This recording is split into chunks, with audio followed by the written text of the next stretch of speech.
Sebelum aku mulai ceritanya, aku perlu jelasin satu hal dulu.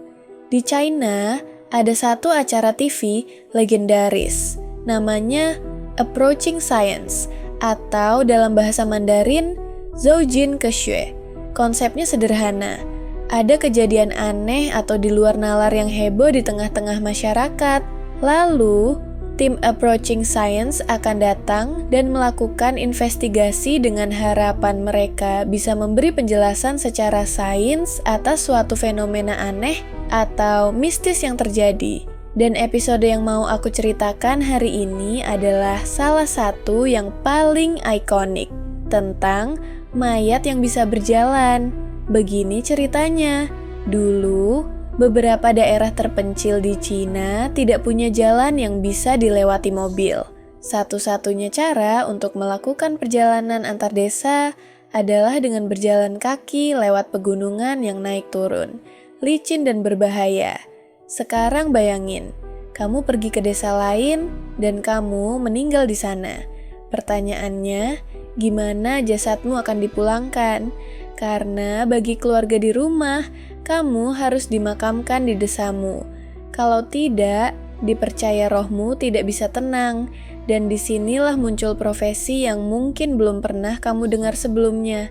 Namanya corpse handler. Mereka dibayar untuk mengantarkan jenazah pulang ke desa asalnya. Inilah yang dilihat langsung oleh dua tentara dalam cerita nyata ini. Suatu malam yang berkabut di pegunungan, mereka melihat 4 orang berjalan dengan tenang dalam satu barisan. Mereka pakai pakaian Cina kuno dan topi jerami. Gerakannya kaku banget. Karena merasa tidak wajar, mereka mengikutinya. Rombongan itu berhenti di sebuah penginapan. Begitu sampai di meja depan, salah satu tentara langsung nyeletuk. "Hei, siapa orang-orang yang barusan masuk itu?" Resepsionis menjawab dengan santai. "Oh, mereka itu pengantar mayat." Para tentara langsung berhenti napas. "Pengantar? Apa?" Penjaga hotel lanjut dengan nada biasa aja, seolah-olah ini hal yang sangat normal. Satu orang itu masih hidup, dia pengantar mayat. 3 lainnya, ya mereka sudah meninggal. Suasana langsung hening. Para tentara saling pandang. "Sebentar, maksudmu jenazah?" Penjaga hotel mengangguk. Di daerah ini, ada kepercayaan kalau seseorang meninggal jauh dari desa asalnya dan tidak dikuburkan di kampung halamannya, roh mereka tidak akan tenang. Mereka akan berkeliaran, mencoba pulang. Dan roh seperti itu, kata penduduk setempat, adalah arwah penasaran. Makanya, ada profesi khusus, corpse handler, pengantar mayat. Tugas mereka adalah membawa jenazah kembali ke desa asalnya, supaya bisa dimakamkan dengan layak. "Tapi, kalian bilang mereka berjalan?" Penjaga hotel mengangguk lagi. "Iya, mereka berjalan sendiri." Para tentara langsung mikir, "Oke, ini nggak masuk akal." Mereka sudah melihat perang, melihat kematian, melihat hal-hal mengerikan. Tapi mayat berjalan pulang seperti turis? Nope. Itu terlalu jauh. Jadi mereka memutuskan untuk mengintai. Mereka menyewa kamar tepat di seberang kamar pengantar mayat. Sepanjang malam, tidak ada suara aneh. Tidak ada gerakan mencurigakan. Lalu pagi harinya, mereka pergi ke toko seberang dan bertanya, "Apa sih sebenarnya pengantar mayat itu?" Pemilik toko tertawa kecil. "Oh, kalian mau jadi pengantar mayat?" Tentara bingung. Memangnya tidak bisa? Dan disitulah aturan-aturan aneh mulai keluar. Untuk menjadi pengantar mayat, ada 3 syarat utama. Pertama, keberanian.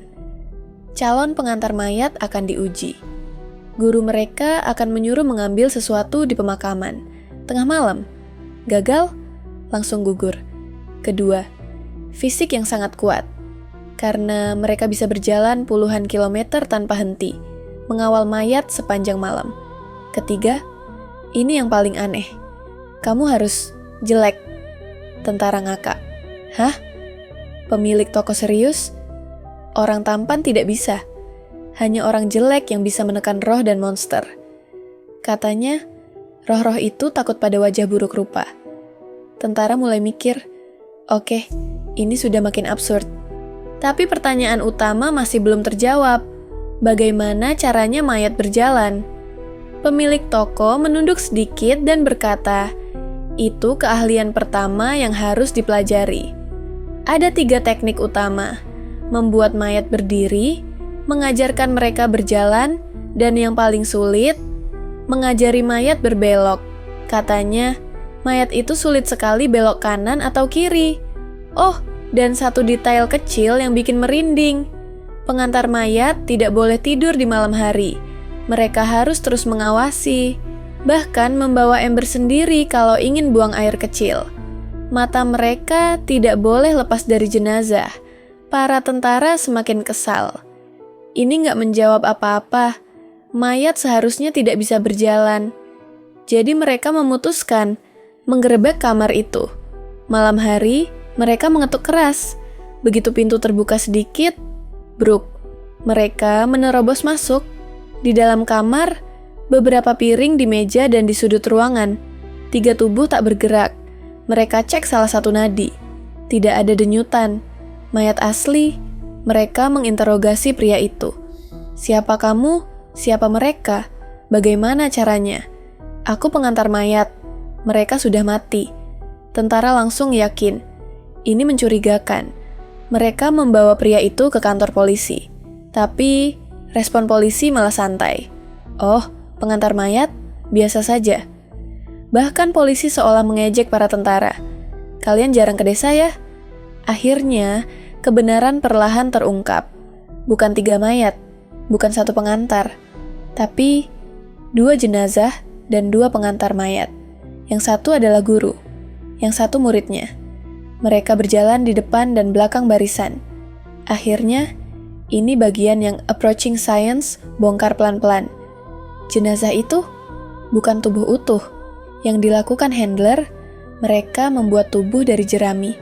Dari jenazah asli, mereka memotong kepala, tangan, dan kaki untuk mengurangi beban.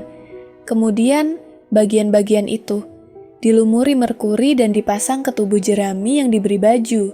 Dari kejauhan, terlihat seperti manusia berjalan. Kebanyakan pengantar jenazah tidak punya umur yang panjang.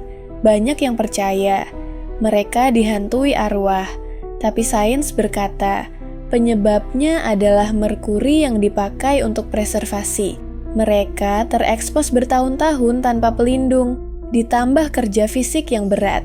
Kenapa orang yakin itu mayat berjalan? Karena situasi malam, kabut, medan pegunungan, budaya takut arwah, dan cerita yang sudah menyebar. Otak manusia menyimpulkan, itu bukan manusia hidup. Padahal, yang terjadi sebenarnya adalah ilusi visual dan teknik sederhana yang menjadi bisnis pengantaran jenazah.